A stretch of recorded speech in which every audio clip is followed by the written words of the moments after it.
friend, and the first time I ever remember realizing that I am a great writer, it was in 5th grade. And she talked to me after class saying, wow, your writing is, you know, very mature for your age and stuff like that. And, you know, I appreciated it so much. Words just come out of me sometimes. I don't know why, I don't know how, but they do. I just have this very amazing gift, and it's with words on paper. I think the fuck not, you trick ass bitch. My heart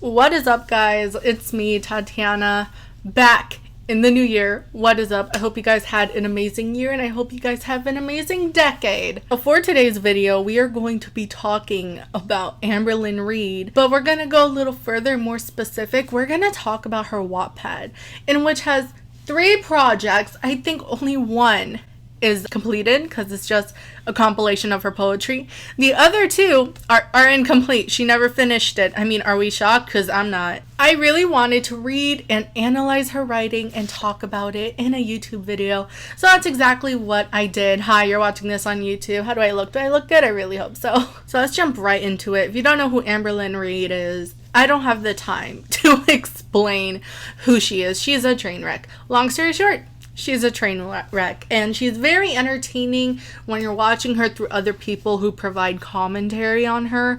And that's how I follow up on her, because I am not giving this girl any coin. Absolutely not. Upon some digging a couple months ago, I came across her Wattpad, which apparently is so easy to find. I don't know why it took me like a whole week to find it. It was actually ridiculous, and I'm kind of embarrassed. Oh my god, don't look at me. But I finally found it, and we are going to be talking about her story called Hello Darling. I've got my notebook with my notes, and I have it open right here in front of me in case I have to look down. I'm obviously not going to read the whole story on here. I just want to touch on the notes that I did take, because wow, it was crazy. It was a trip, and honestly, I read it all in under an hour. There's only 10 chapters, but it's incomplete, so are we surprised? Because I'm not. I will happily read what the story is about in her little blurb. So it reads, Juniper, the love I have for you matches the way the sun reflects against the water, the sparkle against the wave as you look at me in my face. But please, tell me, why isn't the wave taking me away? Indy looks down at her feet as a tear runs down her cheek. She is heartbroken, but in love. She wants to tear Juniper's clothes off like the nights before, but she also wants to scream, run away, and never look back. Tell me now, will I ever see you again? Juniper doesn't do relationships. She doesn't fall in love after a night of sex, and she most definitely doesn't get attached. But what happens when a beautiful, free-spirited girl comes along that makes her feel things she never thought she could? What happens when she is finally smiling more than she is frowning? Is this a dream or a nightmare? A cruise ship around the world will change their lives. A story about passion, confusion, twists, adventure, confessions, and love. And just remember, not everything is what it seems on Hello Darling. So basically, Hello Darling is a cruise. It takes place within the course of a month and is non-stop. You don't really go anywhere. You don't really get off the ship. You don't really visit anything. Essentially, you're just on the cruise ship for a whole entire month, and you don't really stop anywhere. You're just on a cruise ship. I don't even think I'm pronouncing Juniper right. Please give me a second. Juniper. Okay, I'm good. What I love is that little mini, not monologue, but just Indy, who is the second girl, is just so like heartbroken. Like, it grabs you. It does grab you. You're like, what happened just now? And it never makes it into the story because Amberlynn Reid never got into it. Never got it that far. As a matter of fact, Juniper and Indy don't even meet until the second to last chapter. And it's not really that interesting, but we'll get into that. So the story opens up with Memphis, who is Juniper's best friend, and Juniper getting onto the cruise ship, and Juniper is not here for it. She's really just like, how do you always talk me into doing crazy things? And This is where it gets confusing. How is this crazy? We're literally going on an only girls cruise for a month. There will be naked pool parties, alcohol, random hookups, and ton of lesbians. You had me at only girls, I laughed. We are both lesbians, but the complete opposite of one another. So my first thought is, oh, okay, so this is a lesbian cruise ship? Is this just supposed to be a safe space for lesbians or what? And I don't like the whole, we are both the lesbians, but the complete opposite of one another. It's kind of like saying that, yeah, if you're a lesbian, that's a personality trait. It's really just, hi, I'm Juniper. I'm 25 years old. I'm also a lesbian. And throughout this story, like, they're always reminding us that there are lesbians. Every single chapter is like, just like, don't forget we're lesbians. Like, oh, this girl, she's also a lesbian. Yeah, it's okay because I'm a lesbian. The entire story is just like, it got to a point where halfway through I'm just like, oh, we get it, but I'm getting ahead of myself. The ship was huge, almost resembling the size of the Titanic. Okay, this is where I'm gonna be nitpicking, because the Titanic isn't even that big compared to modern day cruise ships. As a matter of fact, a lot of cruise ships, they may be a little bit smaller, maybe a little bit bigger, but a lot of them are roughly close to the same size. So yeah, talk about how huge the cruise ship is, but almost resembling the size of the Titanic. I feel, me personally, that's just a very childish comparison. I feel like she could have definitely thought of something bigger. She then begins to describe a bunch of different girls and how horny she is for them, ending it by saying, and each one had a vagina, and the thought excited me. So in the very next chapter, we get introduced to Indy. And this is where I'm confused. I'm confusion. Ugh, Mom, seriously, calm down. It's not that big of a deal. Choosing to go on a month cruise with my mom was probably one of the first things I have ever agreed to. I thought this was a lesbian cruise. Why is she going with her mom? So Indy and her mom are getting on the cruise, and the mom is very upset because they're not going to be sharing a room. Essentially, they're doing the cruise because her mom broke up with her boyfriend because her boyfriend cheated on her. And then we just get hit with a lot of information at once that I really didn't need. I didn't do anything to him. I treated him right. Why would he cheat on me? Your father should have never died. She was hysterical now, bringing up my father yet again, which she always did. He died 4 years ago in a motorcycle accident. Ironically, it was the day I told him I was a lesbian. While my mother accepted it, he didn't. His last words to me were, I wish you weren't my daughter. And the next time I saw him, he was laying in a casket, and he didn't even look like himself. Our relationship was a perfect father-daughter relationship, but he was intensely homophobic. I hold a lot of regret. Nothing will ever be the same for my mother and me. That was just so much information. Like, I kind of had to, like, put my phone down. Also, I just noticed, laying in a casket, and he didn't even look like himself. If he got in a motorcycle accident, wouldn't it be a closed casket funeral? Like, I don't think... Anyway, they're unpacking their stuff and they're heading down to brunch, and they talk about salmon toast, how apparently that's her mom's favorite. And once again, I never cried, not even when I got a phone call that my dad was dead, not even when my dad practically told me he hated me. And where is all of this coming from? So in chapter 3, we are not only hit with Juniper's point of view once again, but we also get hit with an opening line that is so incredibly ableist. Amberlynn's personality throughout this whole story, you know, all 10 chapters, it really just shines through Juniper. It's entertaining at the same time because I'm like, oh my god, that's totally something Amberlynn would do. And then it's like times like these where I'm like, wow, that's totally something Amberlynn would say. Memphis and I had 2 separate rooms because the brochure clearly stated that only handicapped passengers would be sharing rooms with someone, and from the looks of it, I have not seen anyone who seemed like they needed help with anything.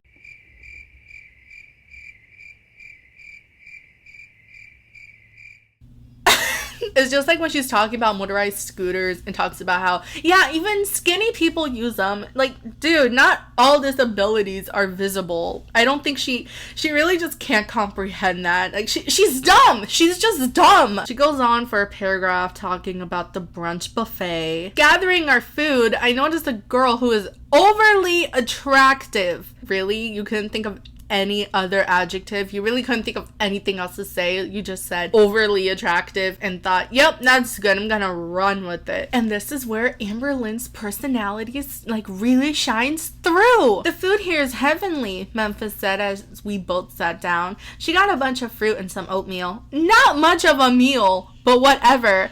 I sat down with hash browns, eggs, a bagel, sausage, and some pasta they had with cheese. You eat like you're trying to lose weight. I never understand you, I replied back to her as I dived into my food. I need to watch my figure. Eating food like that, like what you have on your plate, will only cause you to die sooner, and you know that. She picked at her fruit. I rolled my eyes. Whatever. This food tastes better than that crap, and you only live once, I said, pointing to her plate. Memphis has always been weird with her eating, ever since I knew her. I think it's so obnoxious. First of all, oatmeal with fruit is a meal. Homegirl really sat down with hash browns, eggs, a bagel, sausage, and some pasta with cheese. What are the portion sizes? She's so judgmental. She is so judgmental with other people and the way that they eat and the way they want to live their life. I don't get it. This is Amber. This really is Amber. At the end of the chapter, we're hit with this line that just sounds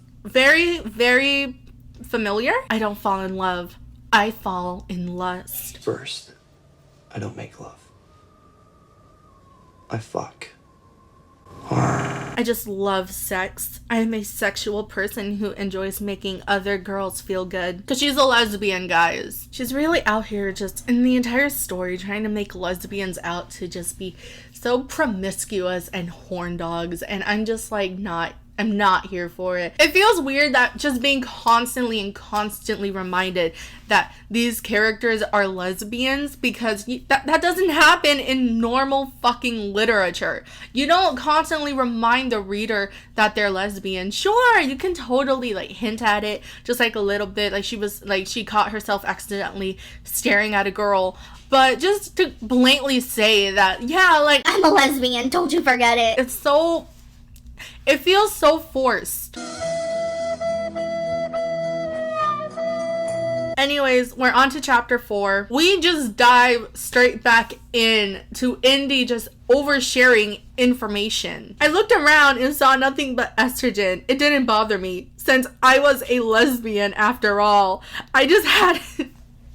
Do you guys think I'm like making this up? Because I'm not. I just hadn't been interested in anyone since Rose, who had left me 7 months ago because she realized she wasn't into girls after all. We were together for almost 4 years. She is the reason I came out to my parents, and look where that got me. I had been with a few girls before her, but something was different about her, and she was the only girl that I had done absolutely anything for. She broke me and shows absolutely no remorse for it. If you guys are wondering why I'm not really going into too much detail about the plot, it's because there isn't one. Indy needs to find someone to talk to. I feel like this whole information can just be brought out in an emotional moment that Juniper and Indy have together, and it just builds up to Indy confiding in her and talking about how she lost her dad, what happened before she lost her dad. One of the first girls that she ever got with was Rose, and how it messed her up emotionally. But no, this is the 4th chapter, and she's just throwing it out here for us, and it's like, okay. And it's really annoying because, first of all, there's never a connection because we never get there. The story is only 10 chapters long, but I feel like, oh my gosh, it's just so messy. If there were a moment where Juniper and Indy are together and Indy feels comfortable confiding in her, it's just not as emotional anymore. There's no grand reveal or anything. Like, we're just gonna be like, oh, okay, so she's finally telling her information that we already know about. Okay, my hair is really irritating me, you guys. All right, let's go. I'm not a shy girl. Free-spirited is what most of my friends call me. Wow. I really wish we had gotten examples. I really wish we could come to our own conclusion of that throughout the story. Show, don't tell, Amber. God. Juniper decided to refer to women as females, and I absolutely hate that. If you are a person who referred to women and girls as females, I need you to do me a favor and just choke. She also misspelled entailed instead of, you know, E-N-T. She wrote I-N-T-E-L-L-E-D. Amber, that's not how you spell entailed. Juniper gets kind of shady when it comes to Memphis. I feel like she's always making digs at Memphis, just like how Amberlynn is constantly making digs at Becky and just trying to make Becky look bad or feel bad, and Becky just, like, you know, goes along with it, because why would she want to argue with her caretaker, you know, the one who pays for everything in the house. Amberlynn is not Becky's caretaker whatsoever. I just got super worked up and I stumbled on my words, and you know what, I can't edit it. I tried editing it, so my bad. She probably isn't even gay. You know I have a horrible gaydar. What she said was true. So Juniper meets this girl and she really wants to, like, get to know her, and then we find out the name of the girl. Her name is Rose, and I really wish I cared, but I don't, because I am not in any way invested in the characters or their lives. We are only on chapter 5. Also, the way that she describes Rose, a beautiful curly red-haired girl.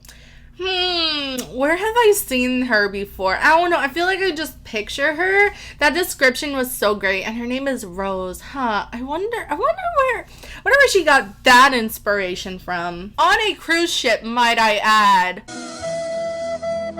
So we're on chapter 6, and we are hit with, once again, Indy's point of view. We got a beautiful run-on paragraph. She has not been getting much sleep lately, so instead of going to the meeting where we get to know people, she just wanted to get to rest. And so I decided that I wouldn't go either, because I wasn't really in the mood, and plus it wasn't really my thing. There are like 3 sentences in that one sentence. She could have easily replaced those commas with periods, gotten rid of a couple ands, and she's got more sentences. That is the proper way of writing that, but what do I know? Because she knows everything. Guys, I don't like Amberlynn Reid. Alright, I don't like her. Alright, she frustrates me. She really does. But God, she is a character. We meet a new paragraph. Her name...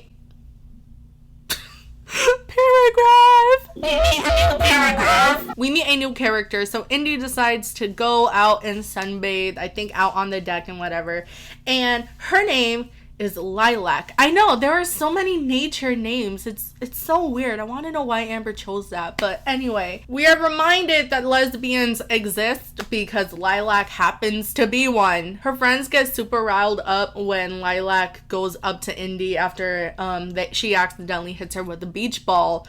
And then Indy notices, and Lilac just says, yeah, they think that every girl I talk to is because I want to get in their pants. So Lilac invites Indy to a club, and she says yes, but then she starts to feel bad because she is on a cruise with her mother, and she wants to be with her mother at all times. The reason that she's not with her mother now is just because her mom wants to rest, just so you know. Guess who messed up again? So the chapter originally started in the present tense form, and then slowly but surely it ended up being past tense, and I want to know why. Consistency is key.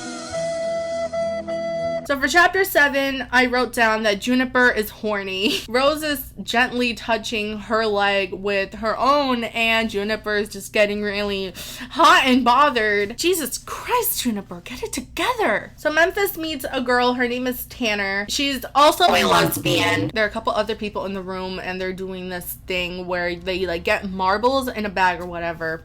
They don't tell you why. You just get a random amount of marbles. So I don't know how much she got. I forgot. But even though I clearly have a story right in front of me, I can't be bothered. It's such a minor detail. But basically, the amount of marbles you get is how many facts about yourself you get to share. So if you got 3 marbles, you get to be like, okay, hi, my name's Tatiana.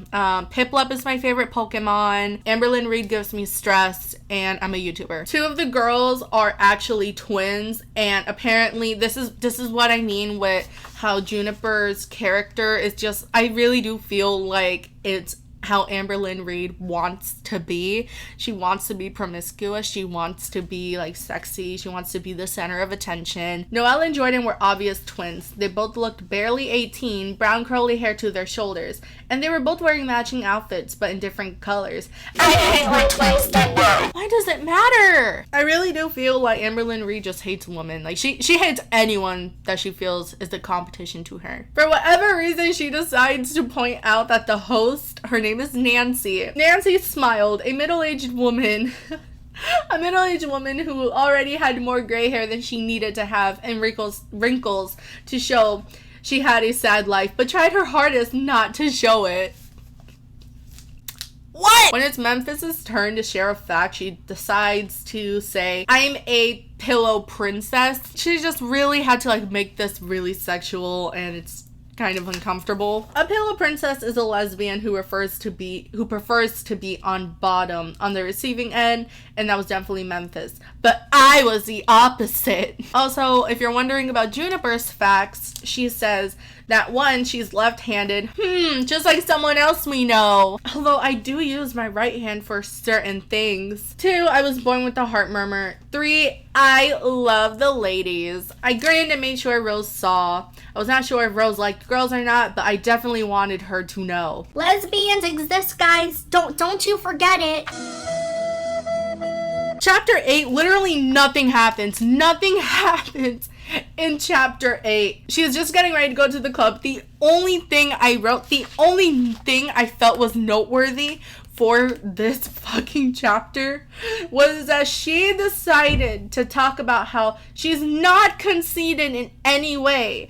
I just know that I am attractive, and I am really not afraid to admit that, to admire that shamelessly. My body was sculpted in the right ways, which I was grateful for. I know I got my mom's genes. I'm not conceited, but I'm gonna go ahead and talk about how great my body is. Okay, so chapter 9. I wrote a lot for chapter 9. I think this is one of the longer chapters. Yeah. So for chapter 9, so it's revealed that Memphis and Tanner invited Juniper to go to the club with them. So Juniper is all like, yeah, I love clubbing. Oh my god, let's go. Juniper had invited Rose over to the club as well, and she said yes, and that she'll meet her around midnight. Once again, Juniper makes a dig at Memphis because Memphis is super excited to spend time with Tanner, and Juniper is just like, can you please stop talking about Tanner? You have not even kissed her yet. That does not mean that I'm not totally into her. Memphis defended herself. Into her? You barely even talked to her. I had no room to talk. I just don't understand why. This main character is rude. I don't like her. I don't like Juniper. And once again, why? Because she reminds me of Amberlynn Reid. So we finally get a description of what Tanner looks like, and I think it's definitely notable. You know, Tanner reminded me a lot of Justin Bieber. Spelled it wrong. Just a lot more shape to her. She was cute and completely Memphis's type. Gee, I wonder who that could be. Amberlynn Reid decides to remind us that she can be diverse and that she's not racist by, for whatever reason, describing the bartender as dark-skinned. Here you go, the dark-skinned bartender handed me my drink without even asking for an ID. Why does it matter that she's dark-skinned? I don't know. They keep saying that everything in here, like everything on the cruise ship is free, but it's not. You just paid a lot of money, especially if it's a month-long cruise. I can only imagine how much money you spent. And all that money, it just went towards all the luxuries on the ship. It goes towards like the food, it goes towards the drinks, and she just keeps saying that it's free, it's free, it's free. Like it's not free. It was included with the payment. It was included when you reserved your spot. Whatever. I mentioned this because we're finally at the chapter where Juniper and Indy finally meet, and it's because Juniper bumps into Indy and spills the drink all over her, and she's just like, thankfully the alcohol is free. It's not free. They finally meet. Indy and Lilac, they start dancing together, and this kind of segues into the final chapter. Thank God. Nothing notable happens in this chapter only until towards the end. Lilac smells of cigarettes, and Indy isn't really all that into that. She doesn't like the way that she smells. It makes her uncomfortable and whatever. Like, it's just a turn off for her. Eventually, she gives in and they kiss, and Indy is like, oh my god, she doesn't taste like a cigarette. What the hell? It just tastes like mint. And I guess they're planning on sneaking off together to like hook up and whatnot. But then Indy happens to see Rose like in the distance, but she like decides to write it off as her just being drunk and that she doesn't know what's going on. She doesn't really think Rose would be on this ship. And then something amazing happens. The story fucking ends. So the story ended, and I have some final thoughts. But first of all, I want to just be petty for a minute. This came across as such a try-hard. Like, this really is Amberlynn just trying to be like, I could write an erotic story too. Yeah, like lesbians and hookups and sex. The way the chapters are labeled are like their dates, like on June 1. Like everything happened on June 1st, and then like the first hour into June 2nd. And she feels the need to timestamp it. So this happened at 6:41. Honestly, I swear to God, I really thought that the timestamps were just Amberlynn Reid just keeping track of when exactly she's writing this. And I thought this whole story just happened, that she just wrote it all in a day and then she just gave up. And then I finally caught on to it the second time I read it for the purpose of this review. And I felt so dumbfounded. I was really dumbfounded because I'm like, why would you... Nothing of significance happens in these chapters. Why do you feel the need to timestamp? Someone said, I can't find the comment. I tried finding it. I gave up. I'll try again, and if I happen to find it, I'll put it up on the screen. But someone said that this reads like the work of a 13-year-old girl who just finished watching The L Word for the first time. And you know what? I completely agree. I can't think of anything else to say other than you're a shit writer, Amber. So for my final thoughts, I wrote that there are constant misspellings. And I feel like Amberlynn didn't proofread, you know, because she just loves thinking that she knows everything, that she's like so good at everything, that she doesn't feel the need to proofread anything. She thinks she gets it right the very first time. But as a result, there was just non-stop misspellings, really bad grammar. Me, whenever I write, for example, I'm not saying I'm the best writer. I am better than her. Whenever I write, if I don't know if I spelled a word right, I'll open up a new tab, go on Google, write the word, and you know, Google will be like, did you mean blank? And I'll be like, okay, so that's how you spell it. But apparently not Amber. She clearly did not proofread these chapters before posting them, and if she did, she's dumb. She did not provide a lot of details about important events. However, she would go into detail about food, such as when she went to the buffet, when Juniper and Indy both went to the buffet, and they provided details about what exactly they ate. We saw how Juniper treated Memphis because how dare she eat healthier than Juniper. I found it very telling that the only time she really felt the need to provide detail was when food was involved. And once again, it's kind of like Amberlynn's personality just shining through Juniper, which kind of goes into my next bullet point here that I have, is Amberlynn's personality really peeks through Juniper's character, judging others constantly, acts shady towards people she cares about, and just that she's left-handed. Yeah, I found it really uncomfortable. It got to the point where I'd be reading the story, and I actually pictured Amberlynn Reid getting all sexual, getting all hot and bothered, and just getting horny because this girl happens to be having her leg pressed against the other. And it just really made me feel so uncomfortable. Like, I really do feel like this story is just a self-insert, but she tried doing it subtly by inserting things that she does do, but describing her as a... Oh, right, did I ever get into appearance? It doesn't matter. The appearance of these characters, they don't matter, apparently. The switching from past tense to present tense kept throwing me off. The whole story came across as unorganized. If you're doing a story, you have to pick one. You cannot, oh my gosh. You can't write a present tense story and then suddenly switch to past tense unless you're doing like a flashback scene. Once again, she really just didn't proofread before she posted this story. And last but certainly not least, the constant reminder that this story is about lesbians is so repetitive and annoying. There's no reason to remind us every chapter. Do I even need to go into detail about it? Like, you guys heard, you guys saw, just constant reminders that these characters are lesbians. And look, clearly, I'm not fucking homophobic, alright? Like, I don't want Amberlynn reading, like, watching this video and getting mad because it's about lesbians and I happen to have a problem with lesbians. Like, I really fucking don't. But it's annoying, especially because, like I said before, you show, don't tell. You've already established in the first chapters that these characters are lesbians. There's no reason to remind us in the upcoming chapters. You can hint at it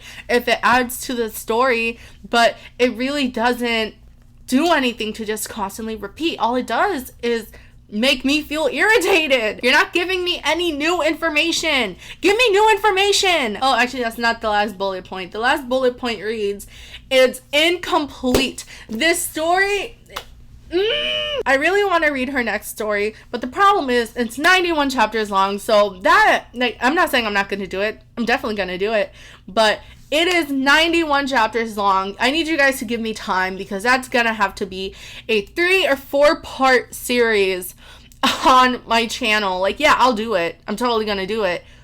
But I need time because, oh my god. I read the first chapter and half of the second, and just like this story, no plot whatsoever. I don't know what else to say other than, Amberlynn, you're not a good writer, all right? And I hate to break it to you. I hate to be the one to tell you that, hey, you're not a good writer, but you're not a good writer. She's always talking about how great she is with writing and how she feels that she has a gift when it comes to writing, and she really doesn't. She's not a good writer. I don't know what else to say other than thank you guys so much for watching this video. And if you guys want more content like this, please do not forget to subscribe. If you want access to my videos 2 days before uploading, I'll leave a link to my Patreon down in the description down below, along with my Twitch. All my social media will also be joining those links down below. Follow me on Twitter. I mostly talk about Amberlynn Reid on Twitter as opposed to my channel, so if you want to hear me talk more about her, Twitter is definitely the way to go. I have nothing else to say other than thank you so much for watching, and I will see you guys in the next coming video. Alright, goodbye. I moved the camera, fuck.